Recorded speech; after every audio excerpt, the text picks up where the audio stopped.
So what's going on, guys? Welcome back to Carrasco Ranch. My name is Robert. If this is your first time tuning in. So in this video, we're going to talk about, so you just bought land, now what? Now what do you buy? Well, you buy a tractor. That's probably going to be your most important investment once you bought a big chunk of land. But what implements do you get on that tractor? We're going to talk about that today, so stay tuned. So what's going on, guys? Welcome back. So this is a question that gets asked a lot online from what I see. And first off, you just bought land. Now what do you do? So the biggest investment and the most useful, most beneficial, and the most helpful investment you can do is buy a tractor. That's if you bought more than an acre. I mean, if you bought like an acre, it's probably not really worth it. But if you bought like 20, 30, 40, 100 acres, whatever it is, a tractor is probably going to be your best friend, to be honest with you. And it's going to be probably one of your biggest investments, but it's going to be your most useful and most utilized investment. But what do you get on a tractor? What's going to benefit you the most? So we're going to talk about the 3 implements that I personally think that would apply for a majority of people. Everyone has different situations, different circumstances, but these are going to be the 3 implements that I believe will be used or utilized by the majority of landowners out there. So if you just bought land, this is the video for you. If you're looking to buy land, this is the video for you. If you already have land, also the video for you. So first one you're going to need, so by the way, real quickly, so half that tank, we dug it out with a 1025R. It's a small John Deere tractor. It's not that big, and you may be thinking there's no freaking way, but it's true, we actually did.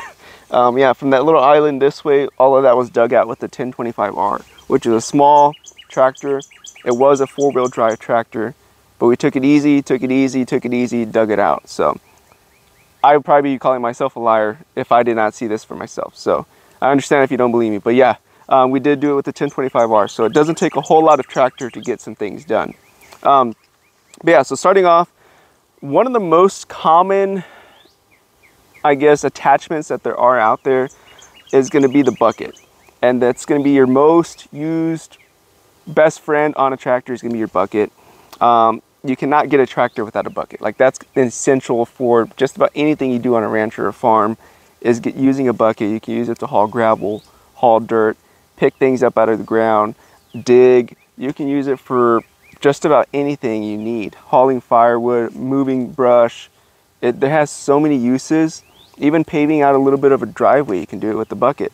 There's a lot of things you can do with the bucket. It's going to be the most used attachment you buy for a tractor. Some tractors already come with that combination. Some you have to attach it on there, add it to the bill. But yes, bucket is going to be the most important thing for a tractor. I think everyone can agree with me on that one. Now, after moving on from those, it kind of depends now, right? I'm doing it so where it can apply for the majority of people, but there's other implements that I personally would prefer, I guess. But yeah, so the next one's gonna be a shredder. So if you have a lot of land, and a 0-turn tractor does really, really good, but it's not gonna be enough for a lot of acreage. It's probably gonna overheat, or just may not be able to be up for the job. So a shredder is probably gonna be your best friend if you have a lot of acreage and a lot of land to be cutting grass back and forth. You're not going to want to do it with a riding lawnmower. It's just not going to work. You're probably going to kill that riding lawnmower doing that. The next one is going to be a box blade. So I've heard it being called a couple different things. I call it a box blade. I've heard it called box scraper. There's different terms for it. It's basically the box. It has a little blade on the back of it, and that's for mainly doing roads. So you may be asking, why that one? So this one is because if you have land, you're going to need a road in there. Assuming you don't throw asphalt on your property, if you just leave it in dirt after a big rain, it's going to get muddy. If you go through there, there's going to be ruts. You're going to be bouncing all over the place with your vehicle. You're not going to want to be doing that. You're going to have to fix it. The easiest way to fix it is probably with the box blade, because you just attach it to the back of the tractor, you drag it along, it'll scrape all that dirt, and by the time you know it, you'll have it smoothed out, ready to go again. Or if you're going to be throwing a gravel road, box blade also is going to be useful.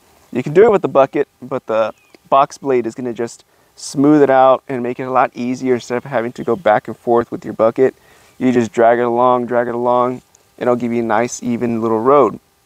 So road maintenance is going to be important when you have land. That's why I think a box blade is going to be one of those 3 attachments I would personally get when looking at a tractor. It's going to be utilized for you to be able to access your property. I've seen some places, some oil-filled lease roads, that they are just freaking bad, man. Like if you don't have a lift on that truck, you're going to be losing some parts under there. So road maintenance is going to be important. Easiest way to get it done is going to be with the box blade. So to go over them real quick, the bucket, that's in the front. The shredder, that's to cut your grass. And your box blade, that's to maintain your roads and entrances to your property. So those would be my top 3 implements or attachments I would get for a tractor for someone who is not sure what they need to get. I'll quickly touch on some other ones that are important, and it's going to depend on you personally. But a backhoe, if you're going to be doing a lot of trenching, or maybe you have a little side job on the side where you do trenching and stuff like that, then it might be useful for you, because I know that a backhoe will make it so much easier than doing it by hand or going out and renting out the equipment. If you have the backhoe, it makes it a lot easier. If you do a lot of gardening, maybe you do gardening for other people, maybe you do it for yourself, a tiller on the back attachment for your tractor, also useful. If you're gonna be doing it post, maybe you have a small fencing business, or maybe you have a big property, post hole driver is gonna be key for that. Like I said, I can go on, and it's dependent on your specific situation. I don't know if you have a business where you can utilize that attachment for your personal use and for your business. I don't know your situation, but for the most people, you know, the bucket, the shredder, and the box blade is probably going to be the most utilized attachments for majority of people. So let me know down in the comments, would you add anything? Would you swap out one of those attachments for something else? Let me know down in the comments. I'd love to hear your feedback. And yeah, guys, without further ado, be careful, be good, take care, and God bless. See you in the next one. Bye-bye.